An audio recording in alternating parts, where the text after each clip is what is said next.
Selamat datang di Jontor. Jadi ngobrol tentang horor.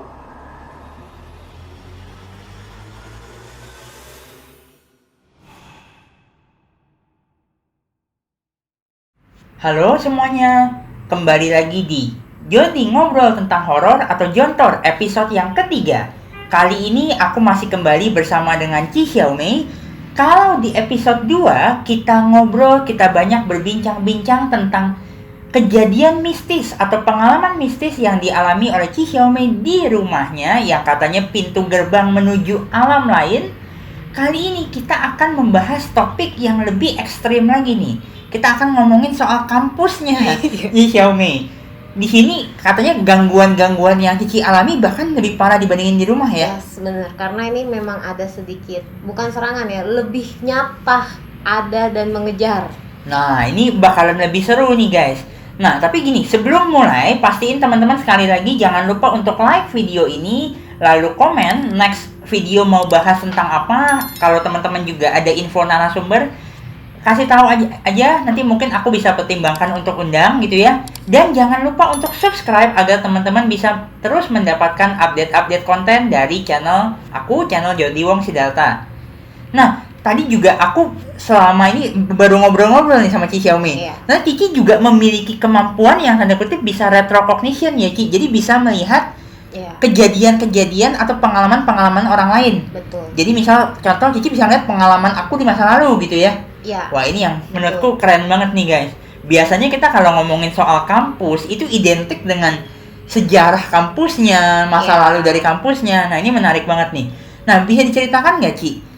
Dulu kampusnya Cici kembali lagi bekas apa sih dulunya? Kalau ditanya bekas apa, dulu itu kita sempet ngumpul nih, sesama yang punya kemampuan juga. Di kampus itu? Iya, betul. Mm-mm. Dan itu sempet ada yang lihat, bukan aku ya. Ada yang lihat. Kalau itu dulu sempet jadi pada tahun era masih penjajahan. Penjajahan Ya. Belanda ya? Ya, Oke. itu adalah tempat penghukuman para tahanan-tahanan di Wow. situ. Nah, itu pas masa penjajahan, itu penjajahan Jepang kalau nggak salah. Itu adalah tempat di mana para tawanan itu dijatuhin hukuman gitu. Makanya banyak juga beberapa makhluk-makhluk yang memang udah tua di situ. Serem juga. Mm-mm. Nah, kita sekarang mulai masuk ke bagian yang cukup seremnya nih. Mm. Apa aja pengalaman-pengalaman mistis yang udah pernah Cici alami? Yang pertama, aku pernah masuk lift yang konon katanya jangan pernah masuk lift itu sendirian. Tapi mau gimana, buat dong, saya sendiri. Masa ya mau nungguin sampai ada orang lagi jam pelajaran gitu kan.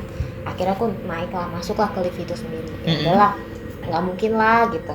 Ternyata bener, pas sudah di lantai ke-2, lift itu berhenti 15 menit. Dan ternyata saya tidak sendiri, ditemenin sama yang di belakang. Oke, dengan si wanita rambut panjang, berbaju putih, tidak ada wajah. Wow, jadi kayak bener-bener nggak kelihatan mata, itu bener-bener nggak Enggak, kelihatan jadi kayak putih rambutnya gitu ya? bener-bener ke depan Oh, gitu. oke. Rambutnya panjang dan dia itu menggunakan baju putih. Dan itu aku nggak berani lihat jujur, karena aku udah ngerasain banget vibrasinya dia tuh keras banget, kuat banget. Dan aku takut kalau misal aku mencoba untuk melihat atau berkomunikasi, aku yang nggak akan selamat. Karena memang auranya kuat sekali gitu. Jadi aku cuman diem doang sambil aku ini, Pak, tolong Pak, saya di lift gitu kan. Udah, saya diem aja sampai akhirnya lift itu akhirnya gerak lagi dan jalan lagi. Baru aku keluar dan aku bercerita langsung sama teman-teman. Tuh kan, ngerasain sendiri sekarang katanya kayak gitu. Nah, itu kejadian yang pertama. Ya, yang pertama. Lalu yang kedua ada lagi mungkin yang nggak kalah serem. Oh, yang kedua itu ada di toilet lantai 3. Itu ada sosok makhluk yang dia bergelantungan di atas. Jadi cuman kakinya doang ngegelantung gitu. Dan aku nggak berani karena pernah dia itu pas aku buka, aku kaget kan ada makhluk kayak gitu loh. Dan dia ngeliatinnya tuh kayak, lu masuk gua serang, lu masuk gua serang gitu loh. Dan setiap kali aku di toilet lantai 3 itu, jujur aku nggak berani masuk sebenarnya, Kenapa? Karena mungkin karena dia tahu aku bisa melihat dia merasa keterganggu. Dia sempet itu kayak ngunciin pintunya. Jadi pintu toiletnya itu nggak dibuka sama dia. Nggak Khusus ngasih. di kamar mandi itu doang? Iya, nggak kasih aku masuk. Tapi kalau orang lain, dia kasih buka. Oh gitu. Iya. Itu berarti kalau kita boleh simpulkan sebenarnya pengalaman Cici yang di kampus ini dari dua makhluk yang tadi Cici sebutkan, ini benar-benar jauh lebih agresif dibandingin yang di rumah ya? Benar, karena yang di sana itu dia lebih memang sering mengganggu, lebih jahil. Lebih jahil ya? Lebih jahil, betul sekali. Nah, itu sosok yang di kamar mandi tadi sama yang di lift sama nggak? Beda. Meskipun mirip? Iya, tapi dia beda. Dua makhluk berbeda, karena yang di lift itu masih nampak ada kakinya. Kalau yang bergelantung itu udah enggak, cuman sampai ketutupan kayak roknya doang. Seperti itu. Dan kalau berdasarkan feelingnya Cici, mungkin yang di kamar mandi lebih galak, lebih ganas ya. Iya. Secara mereka lebih overpower berarti ya. Betul, auranya lebih kuat lagi dan bener-bener kelihatan, dan yang ini kelihatan wajahnya. Oh iya? Iya. Berarti masih kayak yang belumuran itu enggak? Mukanya agak rusak, terus ada darahnya, dan dia melotot. Melotot gitu. Nah, di luar dari dua itu mungkin ada lagi Ci yang lebih itu juga, yang mungkin pengalaman sama mungkin pas lagi bareng sama teman-teman atau apa gitu, ada nggak ya? Atau mungkin bahkan kejadian kesurupan gitu? Kalau untuk kesurupan sejauh ini belum ada ya. Cuman kalau yang bareng teman-teman pernah, aku dapat kelas sore nih. Pas maghrib banget jam 6 kita tuh pergi ke toilet. Dan toilet di bawah itu ternyata pas temen aku masuk, aku juga mau masuk kan. Dan kali ini nggak cuma aku yang denger ya. Teman-teman aku juga mendengar. Oke. Ada suara orang nangis. Kayak gitu. Nah, kita bingung dong, siapa yang nangis ini gitu kan. Ternyata pas nyari-nyari lagi, kayaknya udah gak bener deh nih. Dan itu ternyata di toilet paling ujung ada wanita. Dia duduk di pojokan gini, dia nangis seperti itu. Dan mukanya gak cakep ya, yang pasti mukanya serem gitu loh. Dan kita takut, langsung keluar kan. Pas kita sudah keluar, sudah di depan lobi, itu suara semakin kencang. Oh gitu? Ya, kita semua ngerasain dan mendengar. Masih dengar gak sih suara dia nangis? Bahkan yang tidak indigo sekalipun? Yes. Wow. Dia bener-bener menunjukkan itu kan. Denger kan lo? Gak cuma gue kan yang denger kan? Iya bener, gue juga denger. Suara itu semakin kencang. Udah fix, kita bubar, jangan lagi di sini. Ini maghrib. Ternyata kita baru sadar kalau itu adalah pas maghrib. Gitu loh. Pantes. Bisa ya guys, kuat 4 tahun kuliah di tempat ini. Jujur guys, kalau aku mungkin jadi di posisinya Ci Xiaomei, baru 1-2 bulan kali masuk kampus, aku udah bilang, Mah, mau DO aja. Mendingan DO dah. Ibaratnya dibandingin ngalamin kejadian-kejadian kayak gini kan. Iya. Itu lumayan loh Ci, 4 tahun tuh tiap hari ibarat kata mau masuk kampus juga deg-deg kesal juga kan. Iya, makanya kalau di kampus itu aku gak pernah sendiri. Aku gak pernah sendiri, jadi sebisa mungkin kemana itu ketemu teman atau ada orang, minimal ada orang. Naik lift aku udah gak pernah lagi sendiri. Kalau emang aku sendiri, aku naik tangga dari lantai 1 sampai mau lantai berapapun itu, aku gak mau naik lift gitu.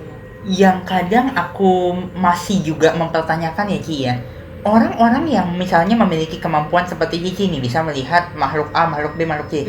Pernah nggak Cici coba ngobrol sama orang-orang yang sesama punya kemampuan sama Cici, ada mungkin teman kampus atau apa? Mereka melihat yang sama nggak sih seperti Cici? Iya. Aku di kampus kebenaran aku dulu ikut satu kegiatan keagamaan. Dan kebenaran di angkatan aku itu mereka indigo. Oh ya? Iya, itu serunya. Jadi ketika kita ngalamin itu, kita langsung sharing, "Woi guys, gue ngerasain ini." Lu baru ngerasain kan, kemarin gue udah katanya. Ternyata mereka juga udah merasakan gitu. I see. Bahkan ada yang mereka kayak ngelihat nih, lu tau gak sih kejadian di lantai sekian nih, katanya sering denger dia sering keserimpet nih, kesandung gitu, tapi padahal gak ada apa-apa. Penasaran yuk, lihat yuk. Kita lihat bareng-bareng menuju lantai itu, dan ternyata kita lihat sama-sama, dan emang ada yang lagi duduk selonjoran. Oh itu yang bikin orang jadi sering kesandung gitu ya? Iya bener. Jadi ketika si si dianya itu mengangkat kakinya, otomatis orang kesandung. I see. Gitu. Serem banget gila. Dan itu kita datang ke sana rame-rame. Aku berapa orang waktu itu? Aku ingat banget satu koko senior aku banget nih. Dia tuh excited banget sama kayak gini. Makanya tadi sekali lagi dibilang buat yang punya kemampuan ini jangan pernah nantangin. Ayo gue pengen lihat, gue penasaran. Kita lihat yuk, dicari. Nah itu guys. Ini. Mungkin satu hal juga nih ya guys yang membuat aku pribadi masih agak penasaran sih sebenarnya. Tadi kalau aku nggak salah Cici bilang di awal itu kan sebenarnya tempat kampus Cici ini kan ya mungkin tempat bekas pembantaian lah. Pembantaian entah itu mungkin pembantaian zamannya Belanda atau zaman Jepang kali kalau nggak salah ya. Zaman Jepang. Yang aku bingung kan ibaratnya kalau misalnya nih tanda kutip banyak arwah penasaran karena mereka mungkin matinya ya terbunuh atau apa gitu loh. Mungkin akhirnya mereka jadi sedih, nangis dan sebagainya. Kadang-kadang mungkin mereka masih sering menampakkan diri di situ. Betul. Tapi yang aku bingung kenapa justru malah tadi dari awal Cici cerita banyak juga makhluk-makhluk yang di dalam lift, lalu yang di dalam apa itu namanya tadi toilet ya? Kenapa mereka bisa sampai datang? Ada yang memang mereka mengalami kejadiannya itu, mungkin meninggalnya di sana. Ada yang memang mereka punya masalah. Contoh nih seperti putus cinta, meninggalnya di luar, tapi memang sang kekasih masih di kampus. Oh gitu. Jadi kayak penasaran mencari orang tersebut, itu ada yang seperti itu. Atau ada juga yang memang seperti mereka hanya mampir, seperti kayak di rumahku, mampir mencari tempat sampai dia dipanggil lagi ke alamnya. Nah cuman karena memang udah banyak yang stay di sana, jadi ibarat kata kita nih kayak kita tinggal di suatu tempat, ya udah kita udah berpenduduk, kita merasa nyaman. Mereka pun seperti itu merasanya. Jadi memang sebetulnya kejadian ini itu tidak 100% semuanya makhluk-makhluk di sana itu datangnya pada saat penjajahan Jepang tadi ya, tapi ada juga yang mungkin kejadiannya belum lama ini gitu ya. Betul, ada juga yang seperti itu. I see, cukup serem ya guys ya. Nah kembali lagi mungkin yang menjadi pertanyaanku sama seperti di video sebelumnya. Ketika Cici menghadapi seperti ini kan lumayan lama, Cici 4 tahun juga sama di kampus tuh. Nah itu apakah Cici hanya menjadi orang yang ya udah easy going aja udah ibaratnya, toh ya udah cuma 4 tahun udahlah gua nggak usah menghiraukan mereka, atau Cici dan teman-teman yang memiliki kemampuan ini berusaha untuk melakukan sesuatu agar nggak diganggu? Oke, karena berhubung waktu itu saya masih muda, masih labil dan saya masih takut. Jadi waktu itu ketika saya ngalamin ini, pasti kita larinya langsung ke salah satu orang di mana dia memang sudah lebih dewasa dan lebih dulu soal hal seperti ini. Jadi setiap kita ngalamin C, kita begini loh C, itu dengan takutnya ya, udah tenang, aku doain. Jadi setiap ada itu nyarinya dia, C, aku doain. Tapi setelah itu aku belajar lagi, kembali lagi, setiap nemu itu, kalau kamu merasanya auranya kuat sekali, jangan pernah dilihat, jangan pernah diajak ngobrol, jangan pernah kepo, dan jangan apalagi dilawan gitu. Ya, doa dalam hati dan sebisa mungkin pergi ya. Untuk yang memang kamu ngerasa kamu nggak kuat, udah lakukan aja seperti itu gitu loh. Itu waktu zaman aku kuliah, aku seperti itu jadinya. Nah mungkin terakhir nih Ki, banyak orang ini sebetulnya aku sering nonton di YouTube sih, nonton di YouTube, di podcast dan segala macam. Katanya kalau kita menghadapi makhluk-makhluk seperti itu, ada yang bilang lu nggak usah doa, sampai gimana doa kagak mempan. Doa kagak mempan, karena banyak yang menganggap bahwa mereka itu istilahnya adalah HB atau higher being. Mereka tuh ibaratnya sebagai siapapun mereka bentuknya itu tetap di atas manusia. Versinya sebagian anak indigo seperti itu. Nah menurut Cici, berdasarkan pengalaman Cici dari usia dulu, dari pertama kali Cici bisa melihat sampai sekarang, doa itu punya pengaruh nggak Cici? Tentu punya. Apapun agamanya ya? Apapun agamanya, kita terlepas dari agama apapun ya. Walaupun mungkin menurut mereka makhluk itu adalah lebih dari manusia, ingat Tuhan kita lebih dari segalanya. Itu udah poin paling utama, Tuhan kita lebih dari segalanya. Mungkin ketika kamu doa, makhluk itu nggak akan langsung hilang guys, nggak. Tapi setidaknya menenangkan kamu. Dengan menenangkan kamu, kamu bisa ambil langkah. Entah itu memang kamu perlu untuk pergi dari situ, ataupun memang nanti dengan sendirinya Akan netral ya. akan netral. Itu. I see. Jadi bukan dengan kalian doa terus makhluknya hilang, guys, kayak di TV. No, tidak seperti itu. Ya, jangan pernah membayangkan yang seperti itu. Kan kadang-kadang kalau di TV, nah ini nih jeleknya nih, kadang-kadang kebanyakan nonton film-film horor low budget gitu ya. Banyak yang mungkin didoain nanti setannya kebakar gitu ya. Enggak. Setannya kebakar atau sakit. Oh ini enggak ya Ci ya? Enggak. Faktanya enggak ya. Enggak. Tapi paling tidak mereka tidak mengganggu kita lah ya. Betul. Tapi kalau memang didoain kebakar itu memang ada. Tapi yang mendoakan itu adalah orang yang memang punya kemampuan. Sekali lagi intinya jangan pernah beranggapan ketika kamu doa setannya langsung hilang. Tidak, tapi doa itu untuk menenangkan dirimu dan membuat kamu jadi netral. Poinnya itu. Seperti itu. I see. Keren banget nih, udah 2 episode kita ngobrol-ngobrol dan ternyata seru banget. Kontennya bener-bener membuka banget pemikiran aku sama ini Ci, tentang dunia indigo, tentang dunia dunia mata batin dan sebagainya. Karena jujur nih, selama ini mungkin banyak juga teman-teman di sini para pemirsa yang menonton video ini yang entah itu mungkin nonton di televisi atau di YouTube, itu banyak yang settingan. Ya. Banyak yang settingan atau mereka tidak menceritakan yang sesungguhnya. Nah, ini kita udah sama-sama belajar ya guys ya, sama-sama dapat pengetahuan dari orang yang udah sering mengalami dan tidak dilebih-lebihkan. Jadi benar-benar berdasarkan pengalaman pribadi ya Ci ya. Iya, pengalaman pribadi banget. Semoga dari sini bisa membuka pola pikir kalian dan hopefully dari konten seperti ini teman-teman jadi nggak takut ya Ci dengan yang namanya makhluk-makhluk halus. Hopefully itu, karena kembali lagi tujuan kita di sini bikin acara Jontor itu bukan buat nakut-nakutin kalian, bukan buat membuat kalian jadi kayak mungkin kalau ketemu dengan mereka panik dan sebagainya, tapi justru menyadarkan kalian kalau makhluk-makhluk seperti itu tuh nggak seserem yang kalian bayangkan, asal kita bisa kontrol. Betul.